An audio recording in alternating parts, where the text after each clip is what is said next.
ಸ್ನೇಹಿತರೆ, welcome back to my YouTube channel. ಇವತ್ತಿನ ಈ ವಿಡಿಯೋದಲ್ಲಿ ಪಿ ಎಂ ಕಿಸಾನ್ ಸಮ್ಮಾನ್ ನಿಧಿ ಯೋಜನೆಯಲ್ಲಿ 21ನೇ ಕಂತಿನ ಹಣಕ್ಕಾಗಿ ಕಾಯ್ತಾ ಇರ್ತಕ್ಕಂಥ ರೈತ ಬಾಂಧವರಿಗೆಲ್ಲ ಇವತ್ತೊಂದು ಗುಡ್ ನ್ಯೂಸ್ ಇದೆ ಸ್ನೇಹಿತರೆ. ಇನ್ನೇನು ಕೆಲವೇ ಸ್ಕ್ಯಾನ್ಗಳಲ್ಲಿ ನಿಮ್ಮ ಖಾತೆಗೆ 2,000 ರೂಪಾಯಿ ಅಮೌಂಟು ಜಮಾವಣೆ ಆಗುತ್ತೆ. ಅದಕ್ಕೂ ಮೊದಲು ನಿಮಗೆ ಪಿ ಎಂ ಕಿಸಾನಲ್ಲಿ ಹಣ ಬರುತ್ತಾ ಇಲ್ವಾ ಅಂತ ನೀವು ಮೊದಲೇ ಕೂಡ ಚೆಕ್ ಮಾಡ್ಕೋಬಹುದು. ಈ ಒಂದು ವಿಡಿಯೋದಲ್ಲಿ ನಾನು ಸಂಪೂರ್ಣವಾಗಿ ತಿಳಿಸ್ಕೊಡ್ತಾ ಇದ್ದೀನಿ ಯಾವೆಲ್ಲ ರೈತರಿಗೆ ಹಣ ಬರುತ್ತೆ ಮತ್ತು ಯಾವೆಲ್ಲ ರೈತರಿಗೆ ಹಣ ಬರಲ್ಲ ಅಂತೇಳಿ. ಈ ಒಂದು ವಿಡಿಯೋ ತುಂಬ ಚಿಕ್ಕದಾಗಿರುತ್ತೆ, ಅದರಿಂದ ವಿಡಿಯೋನ ಸ್ಕಿಪ್ ಮಾಡ್ದಂಗೆ ಕೊನೆ ತನಕ ನೋಡಿ. ಸ್ನೇಹಿತರೆ, ಇಂದು ಬೆಳಿಗ್ಗೆ 10:30ಕ್ಕೆ ತಮಿಳುನಾಡಿನ ಕೊಯಮತ್ತೂರಿನಲ್ಲಿ ಮಾನ್ಯ ಪ್ರಧಾನಮಂತ್ರಿಯವರು ಈ ಒಂದು ಯೋಜನೆಗೆ ಚಾಲನೆ ನೀಡ್ತಾ ಇದ್ದಾರೆ. ಅಂದರೆ 21ನೇ ಕಂತಿನ ಹಣ ಜಮಾವಣೆ ಕುರಿತು ಒಂದು ಫಂಕ್ಷನ್ ಇರುತ್ತೆ, ಅಲ್ಲಿ ಅಧಿಕೃತವಾಗಿ ಚಾಲನೆಯನ್ನು ಕೊಡ್ತಾರೆ. ತದನಂತರ ನಿಮ್ಮ ಖಾತೆಗೆ ಹಣ ಕೈ ಸೇರುತ್ತೆ.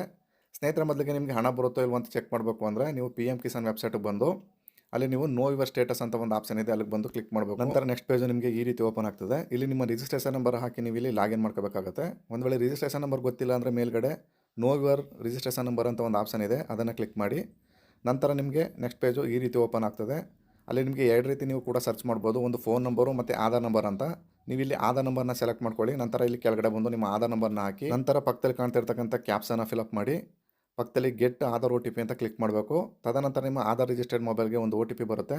ಆ OTPನ ಕೆಳಗಡೆ ಇರ್ತಕ್ಕಂಥ ಬಾಕ್ಸ್ಗೆ ಹಾಕಿ ಗೆಟ್ ಡೀಟೇಲ್ಸ್ ಅಂತ ಕ್ಲಿಕ್ ಮಾಡ್ತು ಅಂದರೆ ನಿಮಗೆ ಇಲ್ಲೊಂದು ರಿಜಿಸ್ಟ್ರೇಷನ್ ನಂಬರ್ ಅಂತ ಫೈಂಡ್ ಆಗುತ್ತೆ. ಆ ಒಂದು ರಿಜಿಸ್ಟ್ರೇಷನ್ ನಂಬರ್ನ ನೀವು ಇಲ್ಲಿ ಕಾಪಿ ಮಾಡ್ಕೊಳ್ಳಿ. ನಂತರ ಮತ್ತೆ ನೀವು ಹಿಂದಿನ ಪೇಜ್ಗೆ ಹೋಗಬೇಕಾಗುತ್ತೆ, ಅಂದರೆ ಮೇನ್ ಪೇಜ್ಗೆ ಹೋಗಬೇಕು. ತದನಂತರ ನೀವು same option know your status ಅನ್ನೋ ಆಪ್ಷನ್ನ ಮತ್ತೆ ಕ್ಲಿಕ್ ಮಾಡಬೇಕಾಗುತ್ತೆ. ಕ್ಲಿಕ್ ಮಾಡಿದ ನಂತರ ನೆಕ್ಸ್ಟು ಮೊದಲು ಓಪನ್ ಆಗುತ್ತಲ್ಲ ಅದೇ ರೀತಿ ಪೇಜ್ ಓಪನ್ ಆಗ್ತದೆ. ಅಲ್ಲಿ ನಿಮ್ಮ ರಿಜಿಸ್ಟ್ರೇಷನ್ ನಂಬರ್ನ ಹಾಕಿ ಪಕ್ಕದಲ್ಲಿರೋ ಕ್ಯಾಪ್ಸನ್ನ ಹಾಕಿ ಗೆಟ್ OTP ಅಂತ ಕ್ಲಿಕ್ ಮಾಡಿದ್ರೆ ನಿಮ್ಮ ಪಿ ಎಂ ಕಿಸಾನ್ಗೆ ಕೊಟ್ಟಿರ್ತಕ್ಕಂಥ ಫೋನ್ ನಂಬರ್ಗೆ ಒಂದು OTP ಬರುತ್ತೆ. ಆ ಒಂದು OTPನ ಅಲ್ಲಿ ಕಾಣ್ತಿರೋ ಬಾಕ್ಸ್ಗೆ ಹಾಕಿ ಮತ್ತೆ ನೀವು ಇಲ್ಲಿ ಗೆಟ್ ಡಾಟಾ ಅಂತ ಕ್ಲಿಕ್ ಮಾಡಬೇಕಾಗುತ್ತೆ. ಕ್ಲಿಕ್ ಮಾಡಿದ ನಂತರ ನೆಕ್ಸ್ಟ್ ನಿಮ್ಮ ರಿಜಿಸ್ಟ್ರೇಷನ್ ಪೇಜು ಈ ರೀತಿ ಓಪನ್ ಆಗ್ತದೆ. ವೆಯ್ಟ್ ಮಾಡಿ. ಈ ರೀತಿಯಾದ ರಿಜಿಸ್ಟ್ರೇಷನ್ ಪೇಜ್ ಓಪನ್ ಆಗ್ತದೆ. ಇಲ್ಲಿ ನಿಮ್ಮ ಸಂಪೂರ್ಣವಾದ ಡೀಟೇಲ್ಸ್ ಕೂಡ ಇಲ್ಲಿ ಶೋ ಆಗ್ತದೆ. ನೀವು ಸ್ಕ್ರೋಲ್ ಮಾಡಿಕೊಂಡು ಕೆಳಗಡೆ ಬರಬೇಕಾಗುತ್ತೆ. ಇಲ್ಲಿ ನೋಡ್ಬೋದು ಸ್ನೇಹಿತರೆ, FTO ಪ್ರೊಸೀಡ್ ಎಸ್ ಅಂತ ತೋರಿಸ್ತಾ ಇದೆ. ಈ ರೀತಿ ತೋರಿಸ್ಬೇಕು. ಈ ಒಂದು ರೈತನಿಗೆ ಇಂದು ಹಾಕ್ತಕ್ಕಂಥ ಪಿ ಎಂ ಕಿಸಾನ್ನ 2,000 ರೂಪಾಯಿ ಅಮೌಂಟು ಕೈ ಸೇರುತ್ತೆ ಅಂತಲೇ ಹೇಳ್ಬೋದು. ಒಂದು ವೇಳೆ ಆ ಜಾಗದಲ್ಲಿ ನಿಮ್ದು ಏನಾದ್ರು ನೋ ಅಂತ ಇತ್ತು ಅಂದರೆ ಆ ರೈತನಿಗೆ ಹಣ ಕೈ ಸೇರಲ್ಲ. ಅದಕ್ಕೂ ಮೊದಲು ನೀವು ಇಲ್ಲಿ ಎಲಿಜಿಬಿಲಿಟಿ ಸ್ಟೇಟಸ್ ಅಂತ ಇದೆ ಮೇಲ್ಗಡೆ, ಅದನ್ನು ಕ್ಲಿಕ್ ಮಾಡಿ ಅಲ್ಲಿ ನಿಮ್ಮ KYC ಆಗಿದೆಯಾ, ಬ್ಯಾಂಕ್ ಸೀಡಿಂಗ್ ಆಗಿದೆಯಾ ಮತ್ತು ಆಧಾರ್ ಸೀಡಿಂಗ್ ಆಗಿದೆ ನೀವು ಇಲ್ಲಿ ಚೆಕ್ ಮಾಡ್ಕೋಬೋದು. 3 ಕಾಲಮು ಕೂಡ ರೈಟ್ ಮಾರ್ಕಲ್ಲಿ ಇರಬೇಕು. ಆ ರೀತಿ ಇದ್ದರೆ ನಿಮಗೆ ಪಿ ಎಂ ಕಿಸಾನ್ ಹಣ ಬರುತ್ತೆ. ಕೆಳಗಡೆ ಬಂದು FTO ಪ್ರೊಸೀಡ್ ಈ ರೀತಿ ನೋ ಅಂತ ತೋರುತ್ತೆ. ಈ ಒಂದು ರೈತನಿಗೆ ಹಣ ಬರಲ್ಲ ಅಂತಲೇ ಹೇಳ್ಬೋದು ಸ್ನೇಹಿತರೆ.